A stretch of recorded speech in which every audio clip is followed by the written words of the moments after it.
Let's jump right in. Welcome to this explainer. Look, today we're breaking down something that is literally life-changing. If you've got your heart set on studying in the UK, but you're constantly hitting that massive, seemingly impossible wall of astronomical costs, you need to stick with me here. We are unpacking the Commonwealth Shared Scholarship 2026. This isn't just a tiny discount. It's a fully funded master's degree program that covers the whole shebang. Because let's be real, right? Securing a master's in the UK, usually that's going to set you back a mind-boggling 60 to 70 lakhs, maybe even more, just for one single year of tuition. For so many incredibly talented students from low to middle income countries, that's it. Game over. The dream dies right there before it even begins. But what if I told you there's a backdoor route, like an actual legitimate way in with absolutely zero tuition fees and zero upfront application costs? Well, it exists, it's very real, and guess what? The door is officially open right now. So here is our game plan for today. We'll start with the life-changing scholarship itself, then we'll talk about bypassing the HTC bureaucracy, we'll get into the massive financial benefits, cover the eligibility and required documents, and wrap it all up with a step-by-step application guide. All right. Part 1, a life-changing UK scholarship. This program is basically engineered by the British government to be the ultimate solution for brilliant minds who otherwise just couldn't afford this tier of education. We're talking zero tuition, zero application fee, and this is a huge relief for a lot of you. You don't even need an IELTS score right off the bat just to submit your application. You can just get the ball rolling without it. Plus, they partner with over 80 prestigious UK universities. That means you've got a massive array of 12-month master's programs to choose from. It's built from the ground up to strip away every single financial friction point that normally keeps top-tier students from even trying. Moving on to Part 2, bypassing the heck bureaucracy. Now, if you've been in the trenches of international scholarship applications before, you know local agencies can be, well, a massive bottleneck. A lot of students hear Commonwealth Scholarship and they instantly check out because they're thinking of the general master's route. You know the one? It requires jumping through hoops with a local agency like the HEC in Pakistan. It means taking local aptitude tests, sweating over agency nominations, and usually you're waiting around until April or May for that window to even open. But the Commonwealth Shared Scholarship, totally different beast. You bypass the HEC entirely. No local agency tests to stress over. You apply directly to the UK government's Commonwealth Scholarship Commission. It is streamlined, it's hassle-free, and it is a straight shot right to the source. Okay, Part 3, massive financial benefits. If skipping the bureaucracy caught your attention, this next part is going to absolutely blow your mind.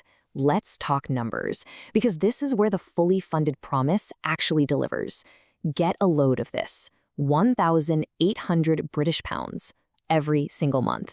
If the university you pick is in London, you're getting a massive monthly living allowance of 1,800 pounds.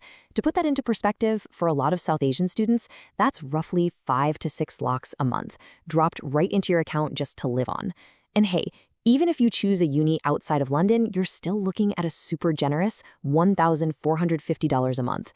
This isn't about scraping by on instant noodles. This is about living comfortably so you can actually focus on crushing your academics. But wait, the funding goes way deeper than just tuition and a stipend. Your full return airfare from your home country to the UK and back? Covered.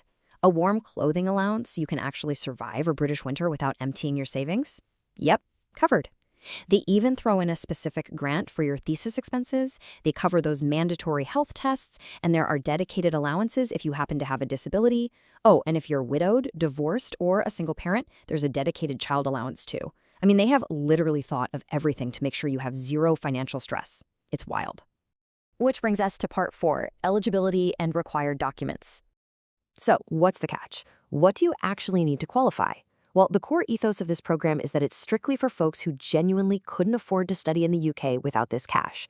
You've got to be a citizen of an eligible lower or middle-income Commonwealth country, Pakistan being a prime example here. You also need to make sure your current undergrad degree is totally wrapped up by September 2026. Why? Because that is exactly when you'll be hopping on a plane to start your one-year master's program. As for the paperwork, keep it simple but act fast. You'll need a valid national ID or passport. You need all your academic transcripts and past degree results. And this is crucial, you need 2 really solid reference letters. You need to start hunting down these 3 things like yesterday. Seriously, do not sit around waiting for the stars to align, because this application window is incredibly tight. All right, final stretch. Part 5, step-by-step application guide. I know navigating government portals can sometimes feel like solving a Rubik's Cube blindfolded, but we're going to take all that friction away right now. Let's walk through this together. Step 1. Pull up Google and search for the CSC Central Portal. That is the official system for the Commonwealth Scholarship Commission. Step 2. Hit New User and register with your basic info, first name, last name, email. Now, step 3 is super important. They'll email you a temporary password. You use that to log back in and set up two-factor authentication. You can use the Microsoft Authenticator app for this, or honestly, just uncheck that box and opt for email verification so they send you a one-time password every time you log in. Much easier. Once you're securely in, step 4 is to click New Application. Make sure, and I can't stress this enough, make sure you specifically select the Shared Scholarship. After that, it's just plugging in your details and uploading those documents we just went over. Okay, now for the part that should definitely light a fire under you. The deadline. December 9th. Guys, this window is closing insanely fast. You literally only have until December 9th to get this life-changing application submitted. If you blink, if you decide to put it off until the weekend, poof. This chance at a fully funded UK education is going to vanish for another whole year. Think about it. The tuition fees are zero. The application route is totally direct, skipping all that messy local bureaucracy. The living stipends are almost unbelievable. So, what is actually stopping you? It's time to drop the excuses. Stop wondering if you're quote-unquote good enough and just go for it. Get your documents sorted, log into that CSE Central portal, and take some definitive action before time runs out. Thanks for hanging out with me for this explainer. Now seriously, close this out, go start that application, and take control of your future.